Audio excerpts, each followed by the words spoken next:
I love fake hate crimes. And you know why I love them? Because they introduce the world into how stupid some people are in ways that they'll do anything to get attention.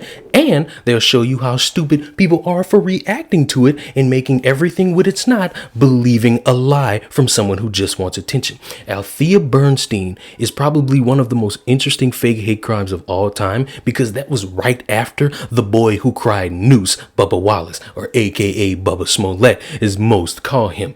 So right after that, you had Althea Bernstein. And the weirdest thing about Althea Bernstein's situation, no one reported it. And it had all the ticking points for people to lose their minds. You had a biracial black woman. You had her minding her business. You had white people. You had white people doing something to the black person. And then you have to involve the police. That's all the ticking signs people need to start going on a rampage and crying that the world is not in favor of a select group of people. And you can have your opinions on that. I am one who believes that there is a subsection of the world that is treated unfairly, and we all need to be treated equally. We all do. Let's be honest. Equality is a good thing.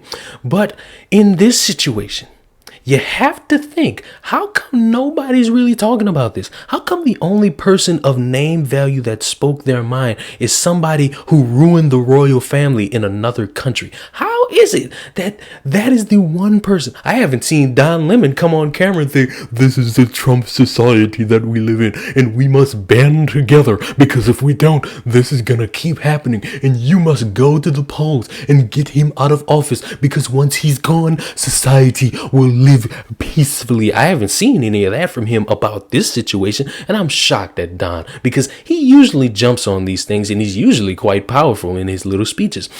But he's been quiet. The world's been quiet, and we finally know why, because we got the answer many of you had while I was just sitting in the middle waiting. The cops dropped this case because there's a lack of evidence to back up her story. And the fact that the reason is they have lack of evidence lets me know that this was a front for something else. Now, the rumor is that she did all this to avoid getting in trouble with her parents because she was out where she wasn't supposed to be at a Black Lives Matter protest. And just think about your logic for a second. You want to get out of being grounded, your phone getting taken away, and you not seeing your boyfriend, if you have one, for a couple weeks.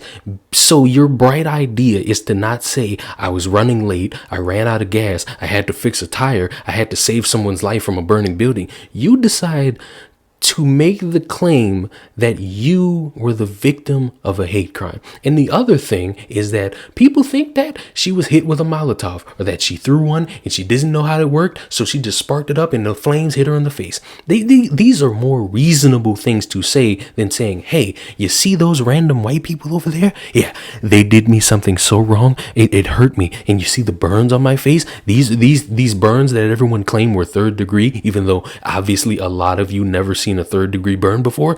This is what happened to me.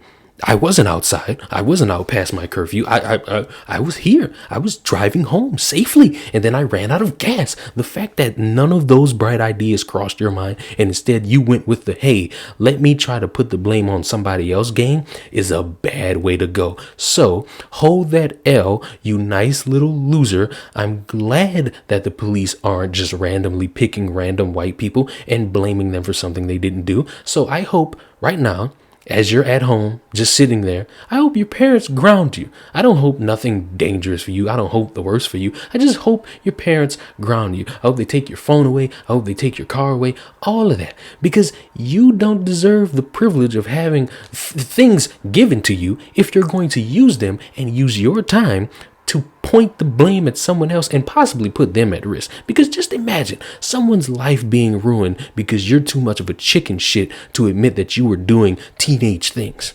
Like, how much of a chicken shit do you have to be to do something like that? But honestly, that's my stake in it. The claim was fake. The whole thing was fake. I'm glad it was fake. And I'm glad I sat in the middle. I'm glad I didn't sit there and say, oh, it was all fake. I'm glad I didn't sit there and say it was all true. Because now all the people who said it was fake, they're going to have fun laughing at all the people who thought it was true, going around saying, see this, you all hate this individual, when in reality, it's not the case at all. Subscribe to the channel, like the video. I will see you in the next one. Goodbye.